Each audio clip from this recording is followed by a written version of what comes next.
This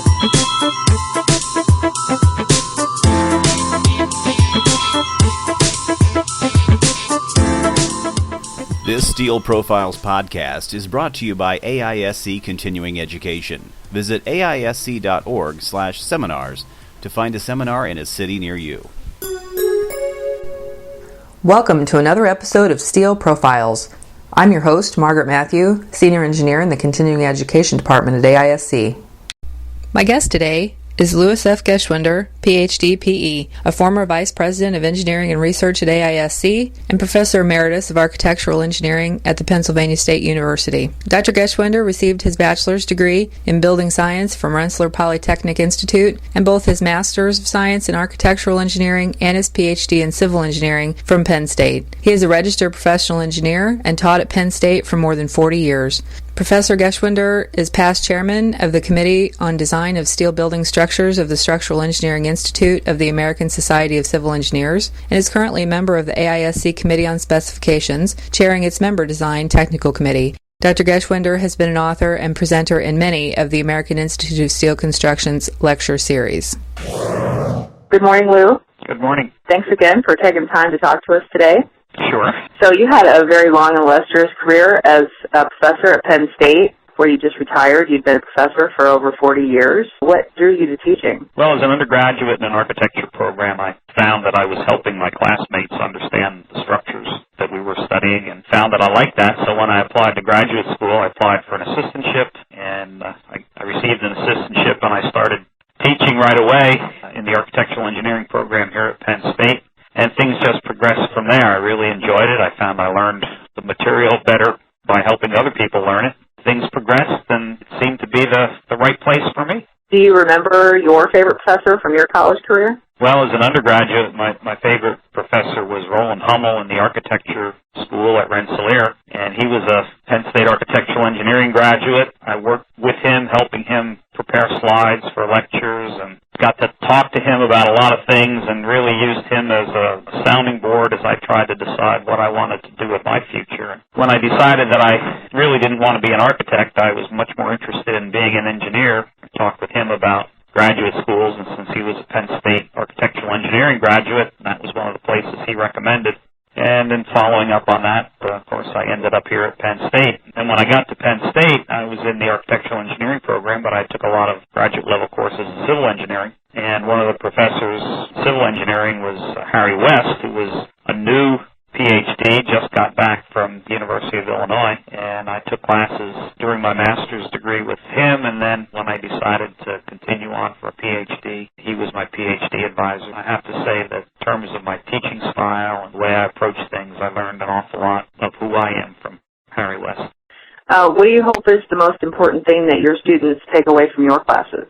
Well, I'd like them to think about what they do and not just plug equations. One of the problems with students coming up basic calculus and science classes is that they have equations and they try to get specific answers from those equations. When you get into structural engineering and all the advanced engineering things and applications, you've got to think about what you're doing, and there are usually more than one answer for a lot of the problems. There may not be more than one answer for a specific equation. I like them to think about what the problem is, what they're trying to resolve, how they're going about it. Do you think there's a difference between the caliber of students that you had when you first started teaching and now? I mean, could you compare the caliber of your students today from when you first started teaching? I personally don't think there's any difference. They are different. They are different because of the background. Certainly when I started teaching, a computer took an entire building, and now, there's more power in the cell phone that we talk on than in the computers of that day. So, all sorts of things have changed. Now, in the architectural engineering department, almost the entire time that I've been here, we have had a quota on the number of students that we could admit to the program. We only admit 100 students at the end of the freshman year, and these are students who have had good grades in their basic calculus and physics class. So we start out with high-quality students, so it's a matter of, is a high-quality student today different than a high-quality student 40 years ago? And I really don't think the quality of the student is any different. They know different things. They certainly do things differently. I've never, however, been one to say that the students are not as good now or better now than they were software before. I just work with what I have, and I think we get a good bit out of our students. You mentioned computers, and obviously there's been a huge change in that in the last 40 years. What are your thoughts on design software programs and their role in teaching? I don't use software in my classes very much. I really think the students need to know the basic principles. So definitely.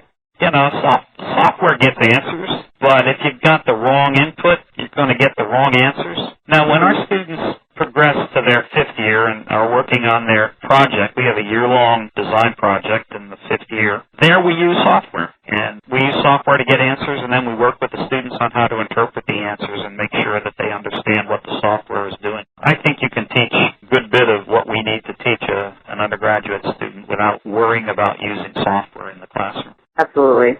Not counting your cadre of students who found their way to AISC, who are some of your notable students and what were they like in the classroom? Well, that's a difficult thing to say because we send students out into the profession in all sorts of different areas. So you may have someone who's out there running their own engineering firm, and they are extremely successful and extremely talented, and nobody hears about them. And then we have graduates who are out there as faculty members at other universities who are making a name for themselves and for us. And we have people at the top of numerous engineering firms. So, you know, to identify some people from professional firms, one of my former students is a principal at SOM. One of my former students is a principal at Thornton Tomasetti. These are folks who have really progressed and making an impact. Were they your best students, or were you surprised, or was that exactly what you expected from them?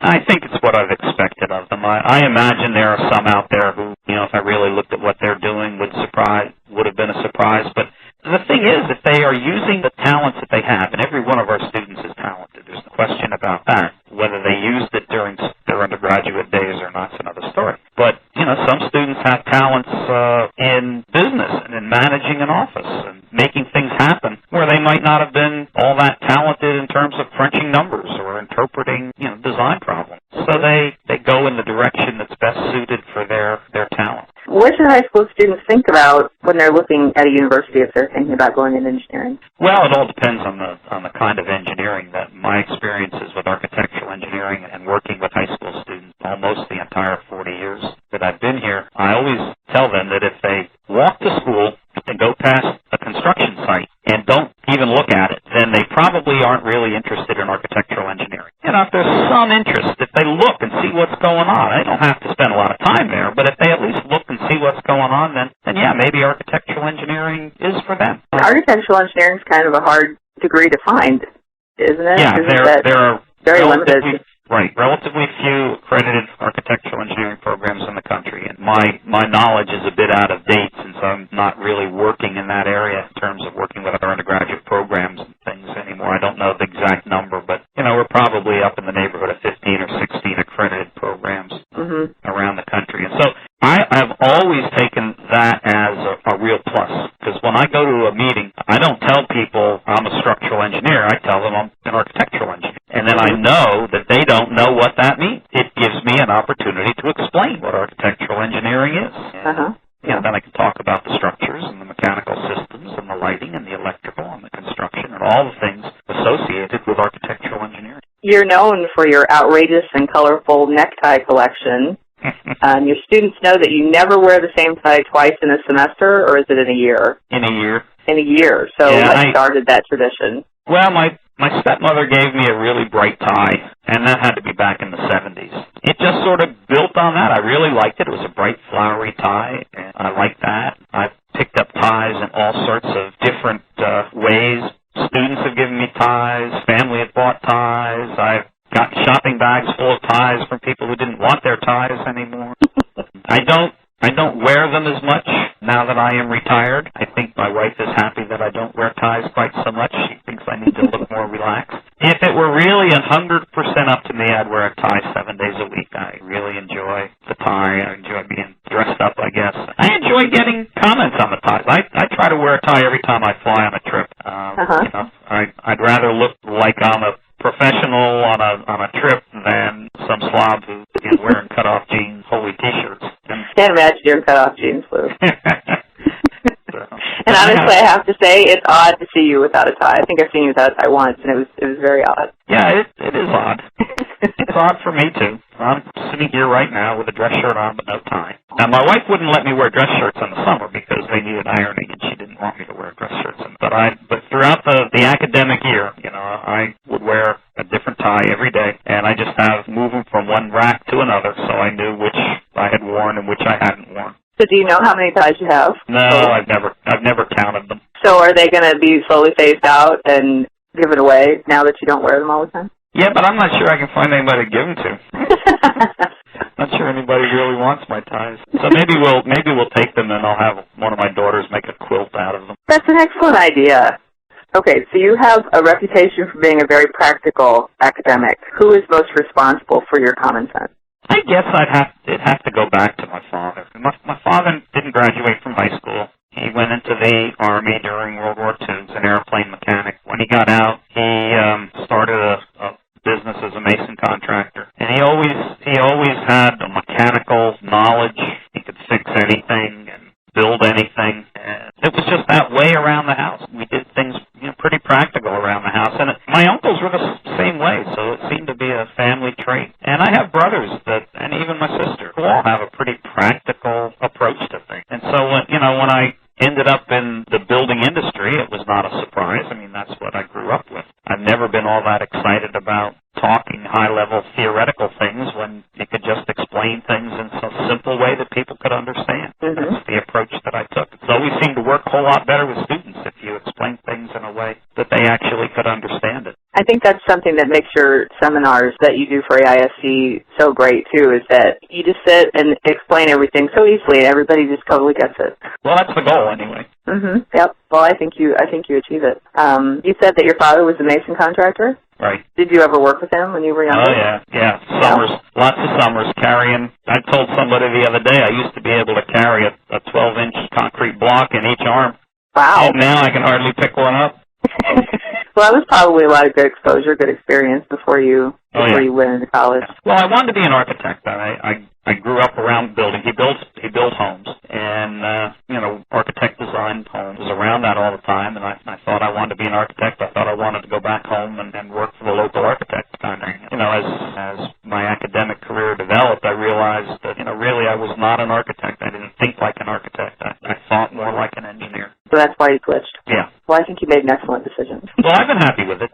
I've got no regrets about the career path that I chose. Frankly, everything fell into place very nicely here at Penn State. I've had opportunities, been able to do all sorts of really neat things, be associated with some really neat people, both students and faculty. So then after you had a full career as an educator, you joined the AISC staff. Mm-hmm. So how was AISC different than you expected when you took the job? I'm not sure what I really expected. I think that was the thing. I didn't want the job. I told Lou Griffith, who was the president, that, I really didn't think I wanted to leave teaching. And he said, well, what you need to do is look at it as teaching a different group of people. And that was really very helpful for me. Uh-huh. I had always done seminars for AISC from back in the 80s. And so I knew what that was like. I enjoyed doing that. And that was very much like, my experiences helping my classmates when I was in architecture.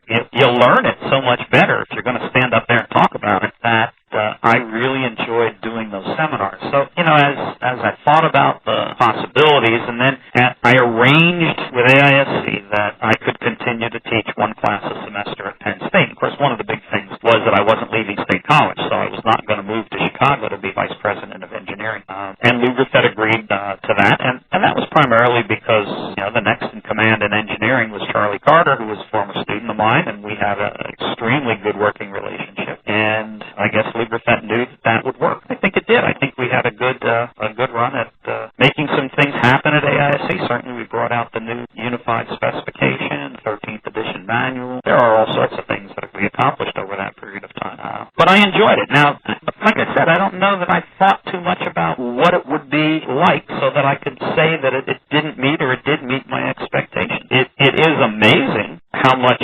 technical work AISC does in fact accomplish, and that's due certainly to the leadership of the staff we have at AISC, but more than that, it's due to the extremely fine volunteers we have, 300 or 400 or so professionals who give of their time to do all the things that AISC actually does. Now, I know that some of the folks who have come to AISC to visit, whether it be my students, we send our students Penn State out to a Chicago field trip every year, and many times they get to go through AISC. But a lot of people have commented that they got to AISC and they didn't see all the people they thought had to be there for all the things that we accomplished.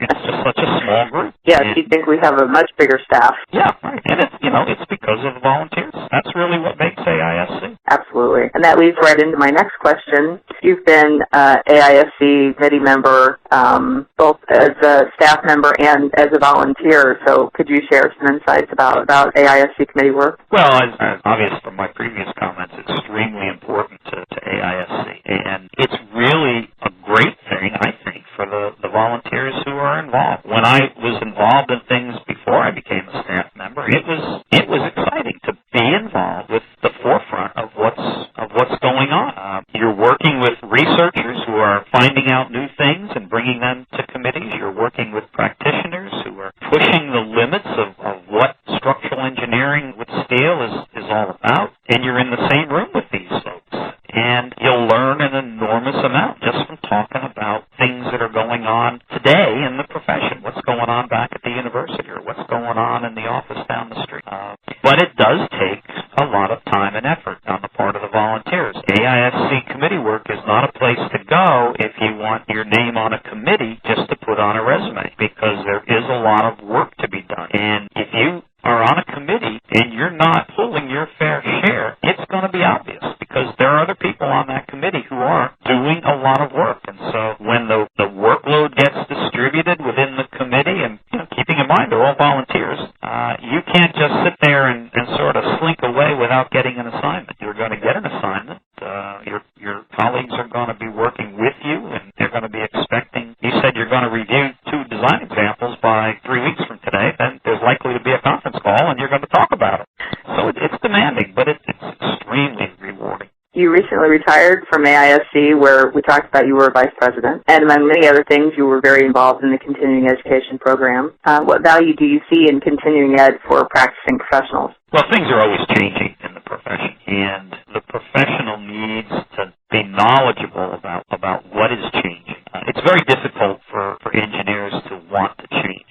They're used to doing things the way they've been doing them, and there are any number of examples that I use in my seminars to point out that the real issue is not that the engineer doesn't want to do it this way. The real issue is they just don't want to change. And the requirements for continuing education, if the states didn't have the requirements, there are probably many people who wouldn't participate. With requirements, there are many people who participate and get nothing out of it, I know. But hopefully there are more people who are actually getting something out of their continuing education time than are not. If you just look at the changes that take place in the standards, that's enough to keep people busy. Now, AISC didn't have much of a change in the allowable stress design approach since, 1989? Mm-hmm. And in LRFD, the last was 1999, and so all of that came together in 2005 with the new spec, and that was a really big change. But the people that are going to the continuing education programs are seeing that it's really just a progression or an extension of where they were before. It's not like throwing out all the old and starting over again, and I think that's what a lot of continuation can be, to show people, all right, yeah, this may be new, but it's not all that different. It did for your basic knowledge of structural behavior and structural engineering still works. Yeah, the equation may have changed, but you're still looking at whatever that limit state was. Right. And then there are new solutions to old problems. That's the other thing that you get out of continuing education, and that comes from all sorts of places. But just reading magazines where they talk about, here's how this engineer solved this problem on this really neat looking building, and that gives engineers the opportunity to apply those same principles when they come up against a problem. So I think continuing education is extreme. Well, good. We always like to hear that. Yeah, right. AISC recently announced that they will be naming their new seminar series the Louis F. Geschwindner Seminar Series. What did you think about that? Well, that's pretty neat, but frankly, the only thing that came to mind was, people are going to have a tough time spelling that. But it is a great honor, because continuing education is really, that's where my first connection to AISC was. I think people who know me know that education is supporting education. So it's kind kind of neat, and it's something that lasts longer than just my time at AISC. Mm-hmm. So I was very, very pleased with that. Did you know when they announced it that meant that you had to write the first seminar in the series? Well, I sort of figured that after a little bit of discussion. We thought that was really fitting. Yeah, right. Of course, I haven't done that yet, so. So you do a lot of lecturing for us for AISC's Continuing Ed program. Do you have a favorite or most memorable place that you've traveled for a lecture? Well, I think probably the opportunity to go to Alaska to do a seminar was probably one of the highlights. Now, we've gotten, I say we, my wife and I, when I go to neat places, she gets to go. When I go to Podunk, she stays home. But, we've been to Hawaii for seminars. We've been to Alaska for seminars. We've been all over the state. Been to Puerto Rico, just came back from Puerto Rico for a seminar this past weekend. So those are neat places. But, you also get to go to some places that don't have as exotic sounding names maybe, but you get to see a different town. Mm-hmm. And I get to see former students, and that's always. Oh yeah, that's probably fun. And they do line up to you. Oh yeah, they do come up and say hello. Some of them come up and think I won't remember them, and turns out I do remember them. I don't necessarily recognize them, but I remember a lot of the student names. Mm-hmm. Couldn't tell you where they were or what they were doing necessarily, but when they come up and say hello, the name is easily recognized. So is there anything that, when you reflect on your tenure with the AISC, what makes you the most proud? I think what we were able to do with getting the 2005 specification out, that was a really major thing, the specification and the manual. And everybody on staff and all of the volunteers had to cooperate and work very hard because our goal was to get it out in a time frame that merged with the International Building Code publication cycle. And that made it a relatively short cycle for a very, very major activity. Mm-hmm. And we were successful at that. We got it out, and I'm really, really, really pleased to have been involved in that. Yes, that was definitely a major undertaking, so definitely something to be very proud of. So now you're retired from teaching and from AISC, so I guess that means now you're in your retirement, you're just sitting around not doing much. Yeah, that's why I'm sitting here in the office, and, I'm in the office before most everybody else. When I am in town, I'm usually in the office about 7. And, by the time the first faculty members roll in, I've already had a day's worth of work being done. I have a lot of work to do for Cindy in getting the 14th edition manual finalized. I've been doing a lot of proofreading and checking the typeset material, trying to answer questions or raise questions when I think things aren't coming out the way we wanted them. So I've been doing that with Cindy. And, of course, I'm still doing continuing education seminars, and I still have a couple of things to write for NASCC. And I've been working on the second edition of my structural steel design text. I've got that into the publisher now. So now the process is the part of the process that goes into production, reading the edited material, making sure the editor's done it right, and then reading the typeset material. Hopefully by middle of the fall, that book will be out. So that's keep busy. And yeah, it sounds like you're just as busy now. Oh yeah, if not more so. Yeah, I'm as busy. And when you take time off to go to a seminar and then you come back, there's all those things that you didn't get done. So it's just like it was before. It's just nobody's paying me a salary. That doesn't sound like a very good deal, Lou. Yeah, that's what people tell me. When I first retired from Penn State, I did a presentation for structural engineers. I think it was the American Society of Civil Engineers, the Structural Engineering Institute in the Washington D.C. area. And after I did the seminar, then one of my former students who was in charge came up and presented me with a plaque with 2 definitions on it. One was retire, and the other was retirement. And he said he thought I needed that because it didn't look like I knew what they meant.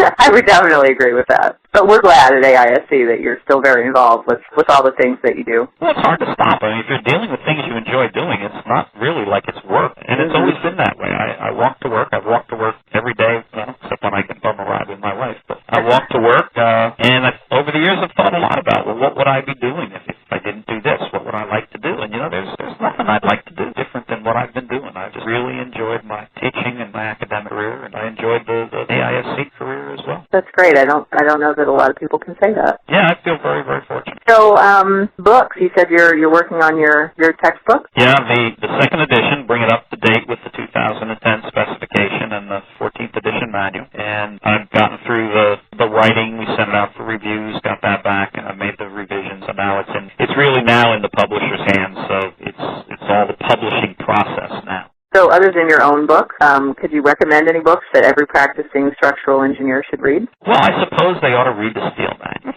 Yes. I don't know. I'm not a big reader. Most of my reading is done on airplanes, and I don't generally read structural engineering. Okay. I read biographies, history type things, but there are lots of classical engineering books that I think every structural engineer ought to have, because there's all sorts of information in there to look for and find and use. But I don't have any really good recommendations on, well, everybody ought to read this reading thing. Well, I guess as long as everybody's read the AISC specification, we'll call that good. Yeah, that's right. So what's the biggest change in steel design that you see coming on the horizon? That's a difficult question. Structural steel is not a whole lot different. I think if things are going to change in a big way, it's going to have to do with the processes that we use building buildings. And I think it's going to cross all sorts of types of building materials, such. We always talk about the fact that the modulus elasticity of steel is the same regardless of the strength. So I always tell my students, if you want to make a fortune, come up with steel with a higher modulus elasticity. That's an excellent idea. that isn't likely to happen. No. We tend to make incremental. What we need to do is see what's going on in other areas.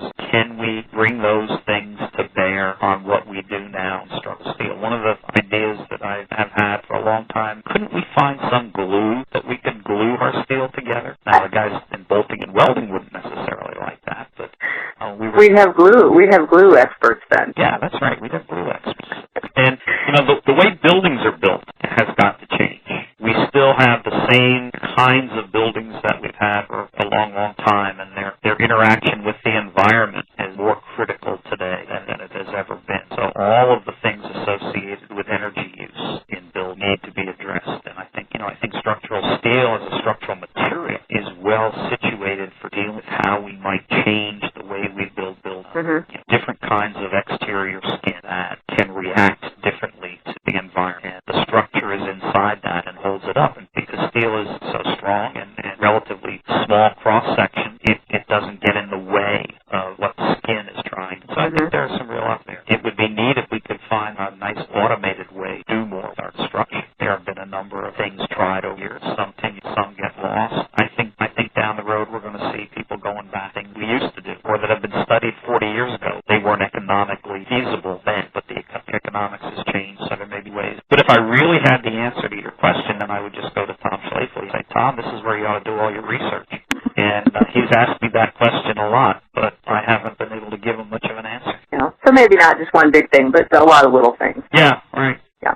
So how much time do you spend on managing your facial hair? Well, I just deal with that shaving in the morning and waxing my mustache in the morning, and normally I don't have to deal with it throughout the day. But I've had this mustache for 40 years. I've had it for 40 years. There's no reason to think there'll be any change. Did your father have a mustache like that? No. In fact, it was very interesting. I had a full beard, and it was really pretty scuzzy. And I had a little baby. I had actually my oldest daughter, about a year and a half, and my wife was pregnant. And I decided that I didn't want the new baby to see me with this beard. That I got to get rid of it. And I was really concerned that my daughter wouldn't recognize me if I shaved off the beard. So I stood her in the doorway of the bathroom while I shaved. Of course, she cared less. It didn't make any difference to her that I didn't have the beard. But that's how I know, when I started the handlebar mustache, because I shaved the beard and started twirling the mustache at that point. That was between Christmas of 1970 and New Year's of 1971. And then my second daughter was born in January of 71. So I've always had that date pretty well fixed. So I knew how I've had it. Now, the next time I went back home to New Jersey, it turned out that my brother, who's 5 years younger than me, also had a handlebar mustache. And neither one of us knew the other was doing it. Does he still have his? Yeah. He did shave his off for a very short period of time, but he grew his back. Does it get in the way when you drink coffee? Well, I have a coffee cup, which is a mustache cup that has garnet on it, so that helps. Excellent. You're also known for being a car buff. What type of car would you recommend? I would recommend a Ford Mustang of any vintage. Excellent. Do you have one? Well, I have three in various conditions. I have a 64 or 65 convertible, which has been at the body shop for 8 years. Not sure if I'm ever going to get it back. And I have a 68 coupe, which is rusting away at home because I haven't